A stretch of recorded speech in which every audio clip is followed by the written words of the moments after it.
Everybody, welcome back to the program. Look who's back. Look who's here. Chef Danny Wolf joining us in studio. Of course, it is Valentine's Day. Yes, and what better way to reach your Valentine's heart than through their stomach, Jackie? Oh, well, one of my favorites, you know that, Chef, is chocolate-covered strawberries. And these are pretty darn easy to make if you'd like to do it yourself, right? Yes, they are. So what would we do if we just wanted to make something beautiful and tasty like this? You have two options. The Okay. easiest way is put it in the microwave.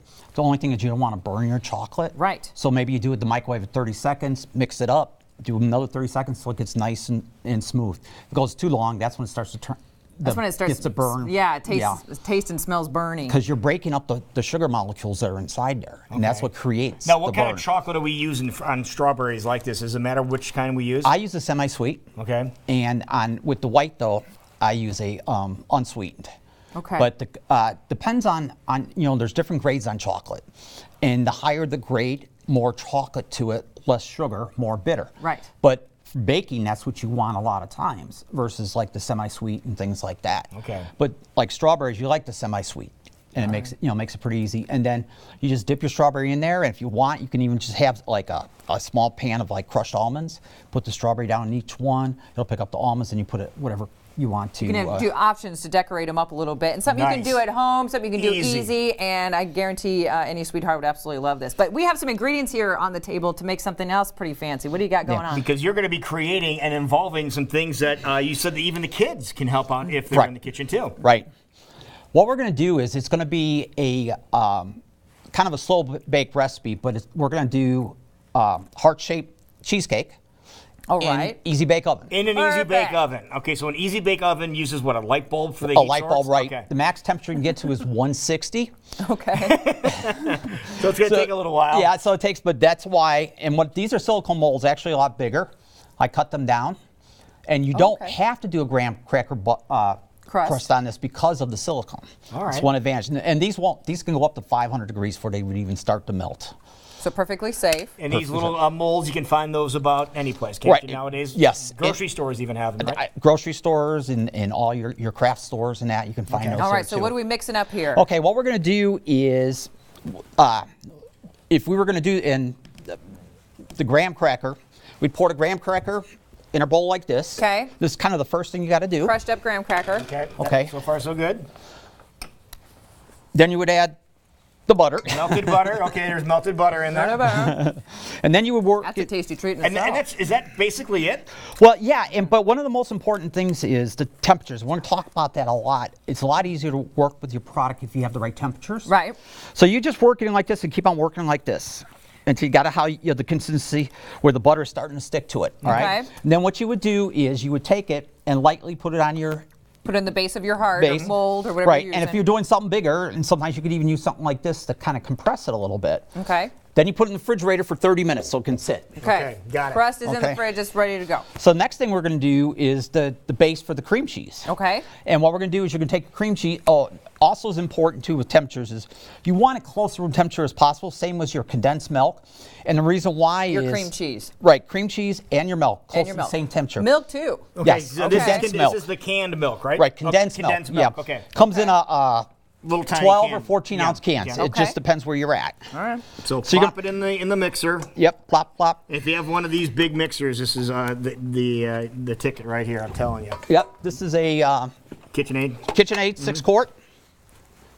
All right. Yeah, we don't want to have it end up on our face.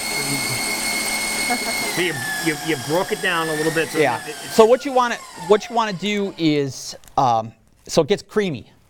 All right. Like a frosting, okay? And I have more milk than what we need. But so what you would do is slowly put in the milk, and I think it's 1.25 cups, Okay. the recipe will say. Just a little bit. Yeah, and then you just got to mix it real slow.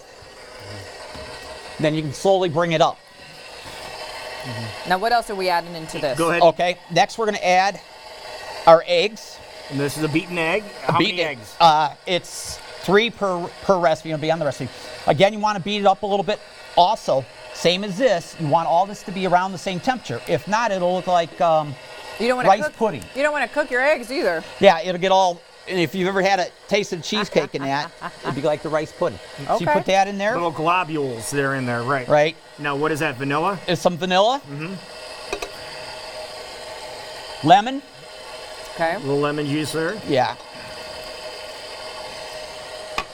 I like the fact that you don't have exact measurements, just about this and about that. Love that. Well, actually, I do. It's 1 1/4. Pre-measured, ready to go. And this is up to you or not if you want. You can always put a little bit of brandy in it. When it bakes, you won't taste, but it'll give it a little bit of, or cooking sherry, or you could use a flavored one. Okay. Just enhances the flavor a little bit. Right. Okay. And then next we go a little bit of cinnamon. A little cinnamon. Okay. All right. So then you'd mix it up till it's nice and creamy. Got it. All right. Then when it's creamy, we would take it out and All right. have a consistency like this right here. Okay, we done mixing here? We're done mixing. Okay, let's get Okay. I'm this just out of gonna the way keep here. eating. So it looks like a batter, almost like a pancake batter. Yeah. is See what how it looks is? like. A Yeah. little. You want A little on the thin side. That's all right though, right? Right. Yeah. No, it's a little thinner than it should be. Okay. In a way, if you ever have to tighten it up, you use cornstarch. But when you go to use the cornstarch, you don't mix it in there. You do what's called a slurry. Actually, we'll use some of the vanilla for this. And you ever had gravy or something where you went to tighten it up and it got, whoops, of course, I always make a mess. That's all right. And you can also You mix a little in there first. If you have Yeah. if you have a little Tupperware container too, you can put a little bit of liquid and the cornstarch in there. Put the lid on the Yeah. Tupperware container, and then you can shake it up, and that will mix it up really easy. Then you would, and we're going to pretend it's always a slurry. So then you would mix it in, and that would tighten up your cream cheese. Or you could use cream of tartar. There's no taste in cream of tartar. Oh, really? And cream of tartar will tighten it up real fast. Okay. Some people use meringues, but that alters the taste to it. So I don't like to do that to alter the taste. I want to keep it as close as possible. Okay, let's get this out of your way here. Yep. And then what would happen with the this is the fine sugar, the cane sugar. Yep. It's the finest sugar you get for baking. And the rest of the cinnamon, you would take your strawberries, 4 ounces of strawberries, and you beat it up in your bullet. Okay. And you would slowly add this, your sugar, and your cinnamon to the strawberries, so it's like a puree. Okay. All right, then you take your puree, and half of it, which we'll show when we go to put it in this, you could even do chocolate if you wanted to or anything like that. So you would take your puree, and I'll show you what we're going to do next. All right, let's do it, Chef. All right. All right, so you're beating up your strawberries. Strawberries are beaten up. You're going to take half of it, put it in the refrigerator. Okay. The other half you're going to use for your batter. Okay.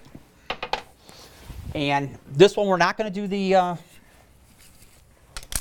the graham cracker. Just going to put the Because that batter was in there? optional, but Yeah. depending on your silicone molds Right. that you have. Chef is in the creative mode right now. Again, this is things you can do in your kitchen as late as today. Okay. Yep. And Put a little batter in the mold. you use a spoon or something like that. You want to go about just a hair over the top because cream cheese it rises a little bit, but it's like a souffle. It's actually a cheese souffle in essence. It will come down a little bit once it starts to cool. And that. Yeah, sometimes you see it gets concave Right. when they start cooling down a little bit. And then are we putting the strawberries on that? And then what we would do with this is we would take our strawberry puree that we made, Yeah. and we'd pour just a little bit in there. So you just put a couple drops in there, and you could use a toothpick wherever you want. You slowly just go around circular like this. Oh, To it create gives a you- design. It gives it a the design. swirls. It pumps it out real nice. You can even do chocolate and strawberry if you wanted to. So you do the little swirls like that. You'll get the taste, but it won't be overpowering. Then the next thing you would do is we go to our Easy Bake Oven. All right. Now you're talking my kind of cooking. Okay, depends on, there's 2 styles of Easy Bake Ovens besides the old ones. In fact, my sister and I used to always get in a hassle over the Easy Bake Oven when we were younger.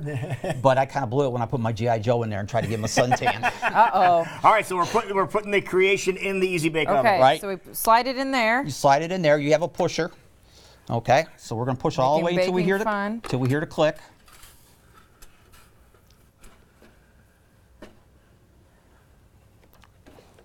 There it goes. There it goes. It clicks. So Yeah. it's in there. It's in there. We set the timer. Depends on your Easy Bake Oven. So like I said, it's only 106 hot bulb. You want to preheat it. And if you have the larger deluxe version, it has warming tables. It has the actual temperatures on it versus the dials and the knobs. But you would set it And this would go for about 30 minutes. Oh, really? That long? Okay. And you have to play it by ear, but slow process, yeah. Yeah, that's why it's called, and that's why I came up with this. It's a slow bake. Like it's something you can do with your kids, like you said. Right. And safe, though, too, at the same time.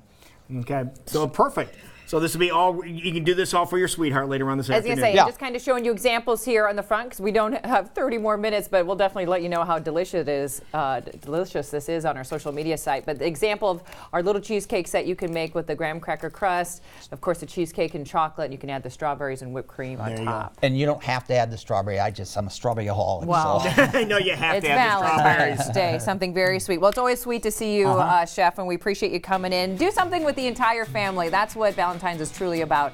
Sharing the love with everyone, and we appreciate you sharing your recipes with us this morning. More details on our website, weareiowa.com. Great things are happening. We're going to be talking about them next, so keep it right here on Channel 23.